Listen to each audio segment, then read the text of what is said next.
இங்கே ஒரு பொண்ணு ஒரு வீட்டுக்கு குடி வரா. திங்ஸ்லாம் செட் பண்ணி வீட்டையும் க்ளீன் பண்ணி எல்லாம் ரெடியாக வைக்கிறா. அப்படி க்ளீன் பண்ணிட்டு இருக்கும்போதே ஒரு பேப்பர் கீழே கிடக்கிறத பார்க்குறா. இதில் என்ன எழுதியிருக்குன்னு எடுத்து படித்து பார்த்தா அதில் if you here breathing don't turn around அப்படின்னு எழுதியிருக்கு. அவள் அசால்ட்டாக தூக்கி போட்டு அந்த நேரம் பார்த்து ஒரு இடத்துல இருந்து மூச்சு விடுற சவுண்டு கேட்குது. அவனும் பார்த்துக்கிட்டே இருக்கா. திடீர்னு ஃபோன் சவுண்டு கேட்கும். ஃபோன் வந்துட்டு கீழே இறங்கிட்டா. அதுக்கப்புறம் கிச்சனில் ஆப்பிள் கட் பண்ணிட்டு இருக்கும்போது திடீர்னு மறுபடியும் அந்த மூச்சு சவுண்டு கேட்குது. அவளும் ரொம்ப நர்வஸ் ஆகிறா. பட் ஆள் அசையாமல் அப்படி ஸ்டாச்சு மாதிரியே நிற்கிறா. கொஞ்ச நேரத்துலேயே சவுண்டும் நின்றுது.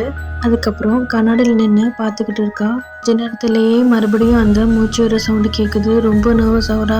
யாரோ அப்படியே கிராஸ் ஆகிற மாதிரிலாம் பார்க்குறா. யாருதுன்னு அப்படி நின்றுக்கிட்டே கேட்குறா.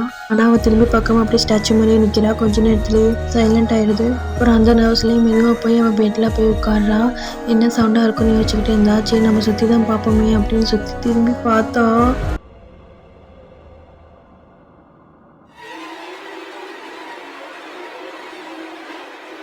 பயத்தில் திரும்பிடுறா. மறுபடியும் திரும்பி பார்த்தா அந்த தோல் செத்த பையன் காணும். எங்கே காணும் அப்படின்னு ரொம்ப நர்வஸ்லேயே முன்னாடி திரும்பி பொறுமையாக பார்த்தா நிற்கிறான். அதுக்கப்புறம் அந்த அறையை கட்டி மூச்சு விட மாதிரி சவுண்டோட முடிக்கிறாங்க.